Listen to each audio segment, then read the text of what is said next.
kanina, nag-ikot-ikot po ako para magtanong-tanong sa ating parish staff at sa ating lectors at sa mga kaibigan po na nasalubong ko dito sa parish na napadaan kanina. At simple lang po yung tanong na ibinato ko sa kanila. Dahil alam ko magba-Valentine's na next week at Feb-Ibig month ngayon, yung tanong po ay ganito. Naranasan mo na ba na maging broken-hearted? Yeah, tatanong ko rin sa inyo, no? Siguro pwede nating i-recollect, ipunin yung ating mga thoughts and experiences. Naranasan mo na ba na maging broken-hearted? Well, isa doon sa mga natutunan ko sa aking mga tinanong ay yung merong maraming paraan. There are thousands and hundreds of ways to be broken-hearted. Hindi naman ibig sabihin na broken-hearted na may kinalaman na sa pag-ibig. Maaaring broken-hearted tayo dahil disappointed tayo sa work o may mga goals tayo sa buhay na hindi natin nakamit. Maaaring broken-hearted tayo dahil marami tayong stress sa buhay o may problema tayo sa pamilya o problema sa mga kaibigan.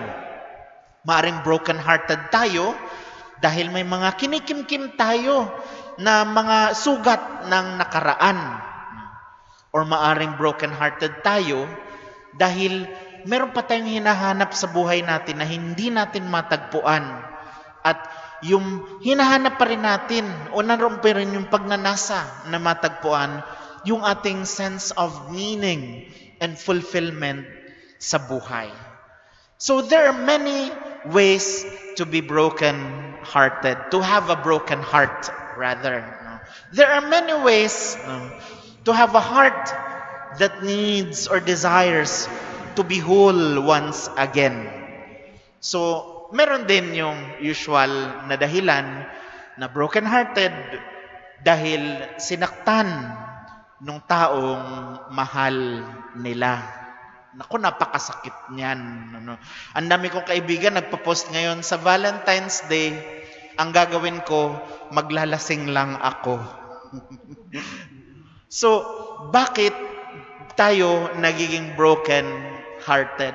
Siguro marami ring tayong matututunan ngayon sa mga pagbasa natin. The first reading that we've heard today, this Sunday, is about the cry of a broken man. So Job is known in the Old Testament or in the whole of Scriptures to be one of the most unique biblical texts. Kasi malaking bahagi po ng mga sinasabi ni Job o ni Job sa kanyang aklat ay tungkol sa kanyang panaghoy dahil sa hirap na kanyang dinaraanan. So, likewise, this particular reading that we've heard on the first reading is all about the cry because of the brokenness that he is going through. Tinatanong niya, Panginoon, bakit ganito ang nangyayari sa buhay ko?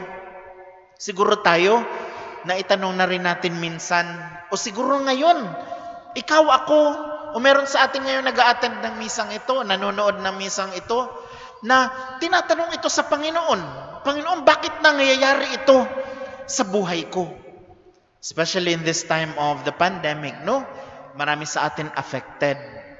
Meron po mga iilang dahilan, marahil, na maaari nating ma-point out na matututunan natin dito mula sa ating mga binasa. Sometimes, we have to go through that experience of brokenness. Kasi meron pong necessary brokenness na tinatawag. No?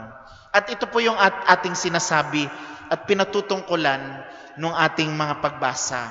Sometimes we need to be broken, first of all, to be able to engage ourselves into true solidarity. And that is what we saw today in the experience of St. Paul.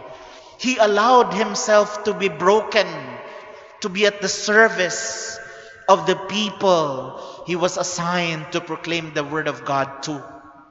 He was weakened. They allowed himself to be weak just to be able to embrace those who are weak.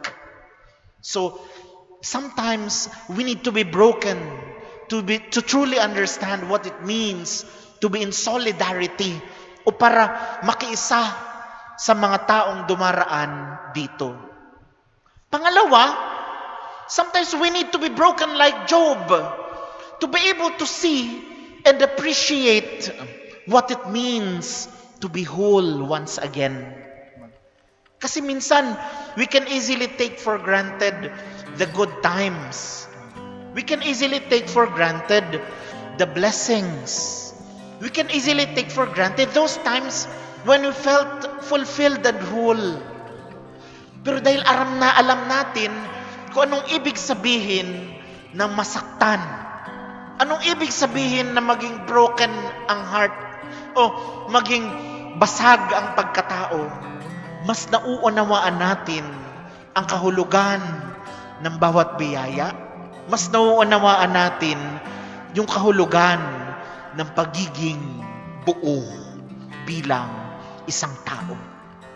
So, necessary brokenness. So, sometimes we also need to be broken. And I think the second point of our readings today is this. It is that guarantee that we hear from the Lord. The Lord heals the brokenhearted, as our responsorial psalm voices out today. Na sa kabila ng ating pagkabasag, sa kabila ng kakulangan ng ating pagkabuo, sa kabila ng mga sakit at pait na mayroon tayo sa buhay, ang Diyos na ito na nagmamahal sa atin ay Diyos na humihilom sa mga puso nating sugatan. The Lord heals the hearts that are broken. The Lord will heal your broken heart. Kaya nga, dito natin makikita kung ano talaga ang ibig sabihin ng pagmamahal. Dahil yung nasaktan tayo dahil may mga taong nakasakit sa atin na minahal natin, doon nakita natin kung paanong ang isang tao nagiging manhid o nagiging makasarili sa kanyang pagmamahal. Pero ang Diyos, ipinakikita niya hindi ang pagkabasag o pagbasag sa puso ng tao, kundi ang pagbuo dito. Yung pagbuong muli sa isang at paghilom sa isang pusong sugatan. You know, the words of Jesus today and the actions of Jesus in our gospel reading today, this might just be another healing story in the public ministry of Jesus. But this particular healing story reminds us of one very important thing, that the Lord, in healing people, more than the healing of the body, was there to heal the broken souls and the broken hearts of those people who were flocking towards Him. Na yung pagpapagaling ng Panginoon, hindi lang pagpapagaling actually nung mga katawan, but more than anything else, hindi lang yung healing ng mga sakit nila, but it was the healing of these hearts that had been broken by sickness, had been broken by isolation, had been broken by the condemnation of their own society. So isang paghilom, pagpapagaling. Ito yung difference sa panaghoy ni Job sa ating first reading ngayon. While he was complaining to God, crying out to God, why is this happening to me? He was lifting it up to God with much faith. Now, I would like to go back to that question. Are you broken-hearted? Basag ba at sugatan ang iyong puso? And today, we are comforted by the words of God that gaano man kabasag ang pusong yan, may Diyos na humihilom. Gaano man kasugatan Ang pusong dala mo ngayon, dala natin ngayon, may Diyos na nagpapagaling. Gaano makadami ang bigat na dala natin ngayon sa ating puso, sa ating pagkatao, may Diyos na nakikinig.